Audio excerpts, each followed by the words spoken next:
Hello students, today we are going to take the topics prokaryotic cell under the chapter cell the unit of life. इसमें आज हम prokaryotic cell के बारे में discuss करेंगे. तो students you must be knowing कि prokaryotic cells के अंदर कौन कौन से सेल्स आते हैं. फर्स्ट ऑफ ऑल हम देखते हैं कि प्रोकैरियोटिक सेल्स के एग्जाम्पल कौन कौन सेल्स प्रोकैरियोटिक सेल्स के अंदर आते हैं. तो हम ये prokaryotic cells includes Prokaryotic cell includes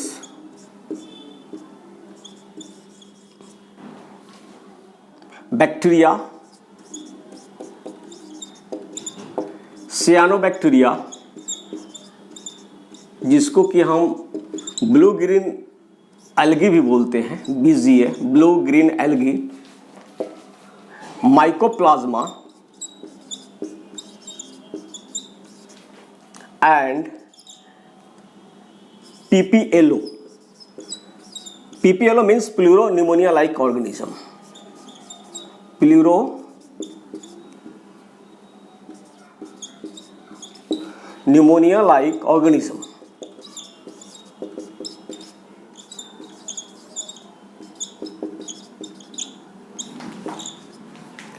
हम लोग प्रोकैरियोटिक सेल्स के अंदर लेते हैं बैक्टीरिया को, साइनोबैक्टीरिया को, ब्लू ग्रीन एल्गी को, माइकोप्लाज्मा का and PPLO, that is also known as pleuropneumonia like very smaller organism it is. In comparison to eukaryotic cell, eukaryotic cell के अंदर प्लांट एंड एनिमल्स आते हैं. तो in comparison to eukaryotic cell, prokaryotic cell divide fastest, वो fast divide करते हैं, fast multiply करते हैं. ये इनकी कैरेक्टरिस्टिक होती है, ये स्मॉलर होते हैं in comparison to eukaryotic cells. और सबसे इंपॉर्टेंट डिफरेंस हम पहले भी डिस्कस कर चुके हैं कि prokaryotic cells doesn't have membrane bound organelles. हम यहाँ पर एग्जांपल लेते हैं, यहाँ पर हम पिक्चर्स है प्रोकैरियोटिक सेल्स का. जब हम न्यूक्लियस की बात करते हैं तो प्रोकैरियोटिक सेल्स में कोई भी डिफाइंड न्यूक्लियस नहीं होता. हम बोलते हैं प्रोकैरियोटिक सेल में ट्रू न्यूक्लियस नहीं होता. क्योंकि प्रोकैरियोटिक सेल में ट्रू न्यूक्लियस क्यों नहीं होता है? क्योंकि वहां पर मेम्ब्रेन बाउंड न्यूक्लियस नहीं मिलता है. उसके जो जेनेटिक मटेरियल्स होते हैं प्रोकैरियोटिक सेल में वो नेकेड होते हैं, और वो जिस रीजन्स में रहते हैं जेनेटिक मटेरियल्स, उस रीजन्स को हम न्यूक्लियाइड कहते हैं. तो most important things we have to remember about prokaryotic cell is that prokaryotic cell doesn't have membrane bound nucleus.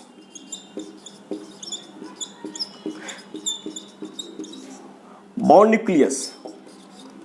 So genetic materials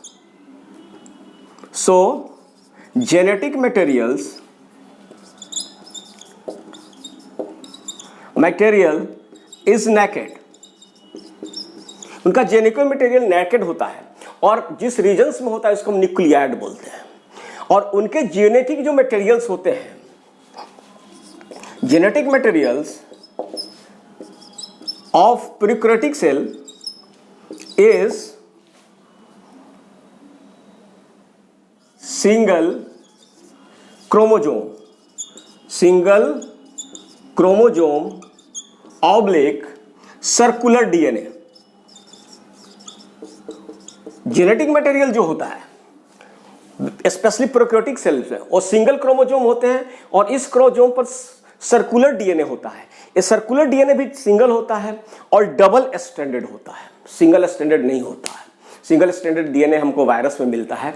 bacteria में जो प्रोकैरियोटिक सेल में जो डीएनए मिलता है वो डबल स्ट्रैंडेड होता है, बट सिंगल सर्कुलर डीएनए होता है, और वो सिंगल क्रोमोसोम पे मौजूद होता है, और मेम्ब्रेन बाउंड नहीं होता, और जिस रीजन्स में मौजूद होता है उस रीजन्स को हम न्यूक्लियाइड बोलते हैं. और अगर हम यूकैरियोटिक सेल की बात करते हैं तो वहां पे जेनेटिक मटेरियल्स मेम्ब्रेन बाउंड होता है, इसीलिए वहां पे ट्रू न्यूक्लियस मिलता है. प्रोकैरियोटिक सेल्स में हमें ट्रू न्यूक्लियस नहीं मिलता है. यही कैरेक्टरिस्टिक है प्रोकैरियोटिक सेल्स का, ये डिफर करता है यूकैरियोटिक सेल से. इन एडिशन टू दैट, उसके बाद हम डिस्कस करते हैं जो प्रोकैरियोटिक सेल से यूकैरियोटिक सेल की हम जब बात करते हैं तो ये एक समानता दोनों में मिलती है. वो समानता है presence of organelle that is known as ribosome. Ribosome is non-membrane non membrane bound organelle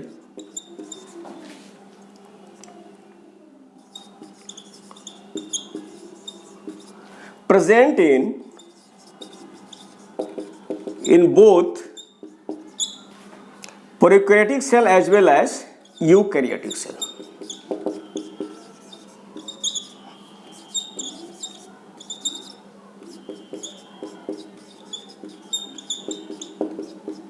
हमें यह चीज को ध्यान देने की बात है कि राइबोसोम हमें प्रोकैरियोटिक सेल्स में भी मिलते हैं, यूकैरियोटिक सेल्स में मिलते हैं, और ribosome non membrane bound organelles होता है, और ये बहुत इंपॉर्टेंट ऑर्गेनेल्स है। इसका मुख्य काम है, इंपॉर्टेंट फंक्शंस है प्रोटीन सिंथेसिस, जो आगे हम जब राइबोसोम के बारे में डिटेल डिस्कशन करेंगे तो वहां पर उसके बारे में डिस्कशन करेंगे।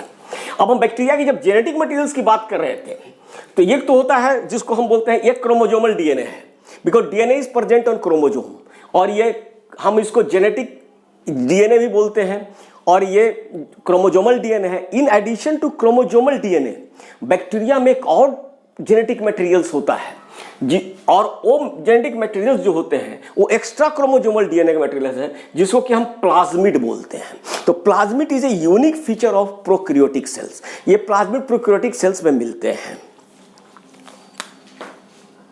प्लाज्मिड के बारे में बहुत इंपॉर्टेंट है कि it is extra chromosomal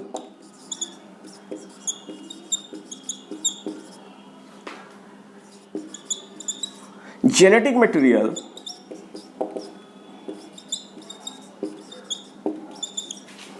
found in prokaryotic cell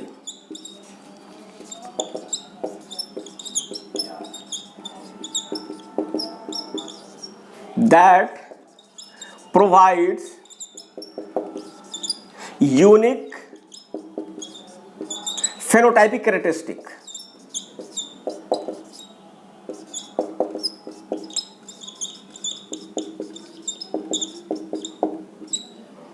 like antibiotic resistance।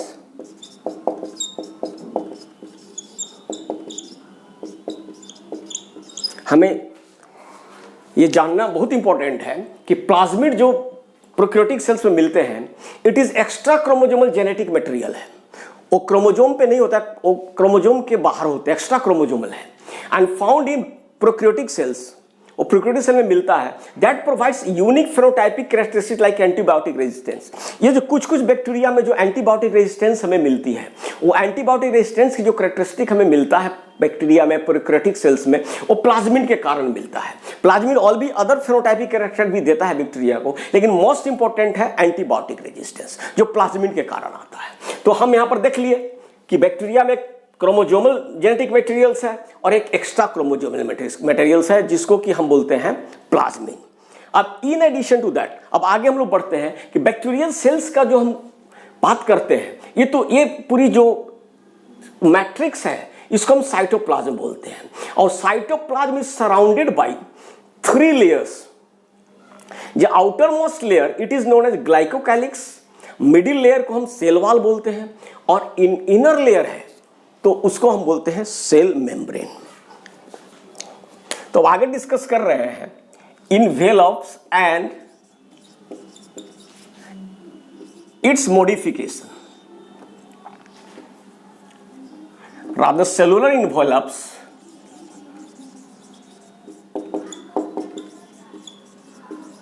And its modification.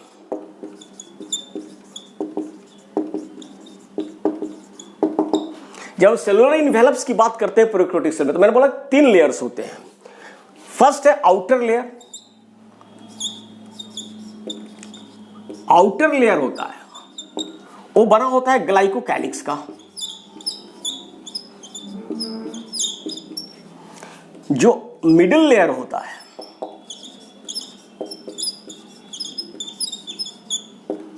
वो बना होता है सेल वॉल का, और जो इनर लेयर होता है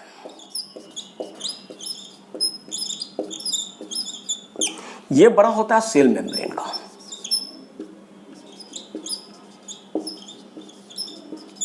हमें बैक्टीरिया में 3 तरह की लेयर्स मिलते हैं। Outer layer is glycocalyx, middle layer is cell wall and inner layer is cell membrane.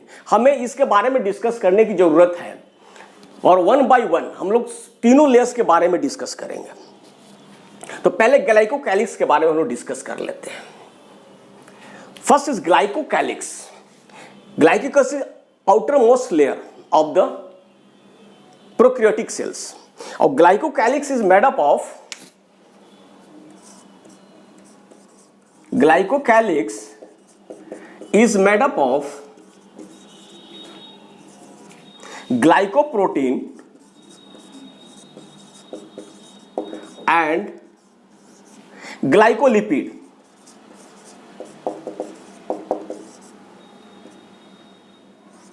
ये ग्लाइकोप्रोटीन और ग्लाइकोलिपिड्स का बना होता है। कुछ बैक्टीरिया में जो ग्लाइकोकैलिक्स होता है वो लूजली अटैच्ड होता है सेल वॉल से। इन सम बैक्टीरिया या in some prokaryotic cell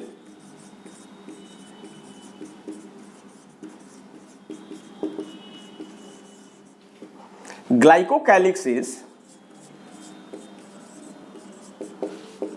is loosely attached with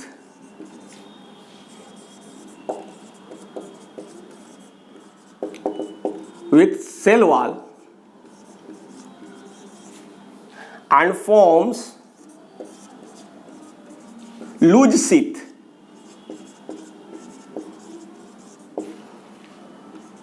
that called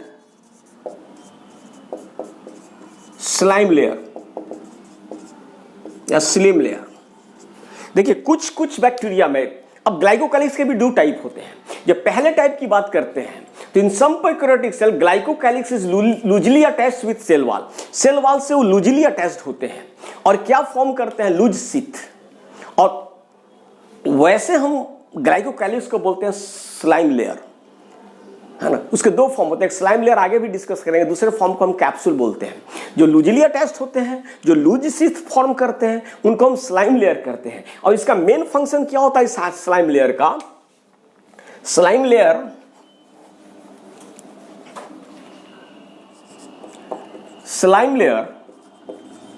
prevents loss of nutrients and water from the cells.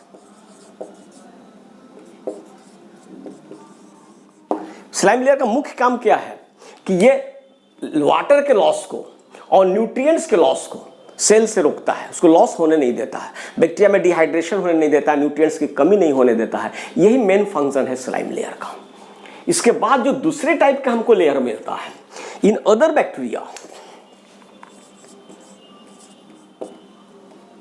in some other bacteria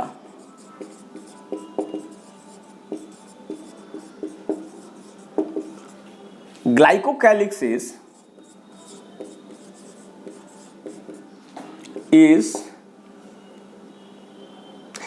tough, thick and sticky.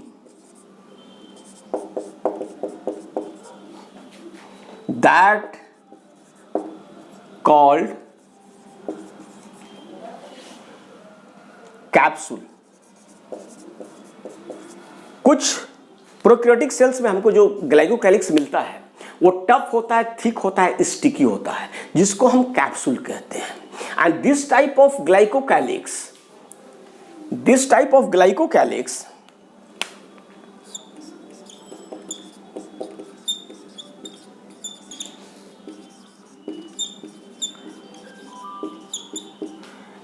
provides protection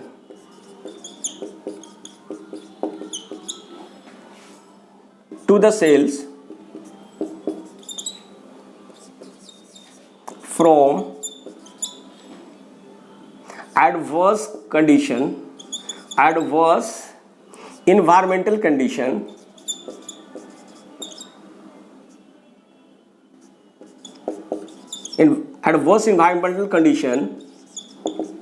and immune system of the host.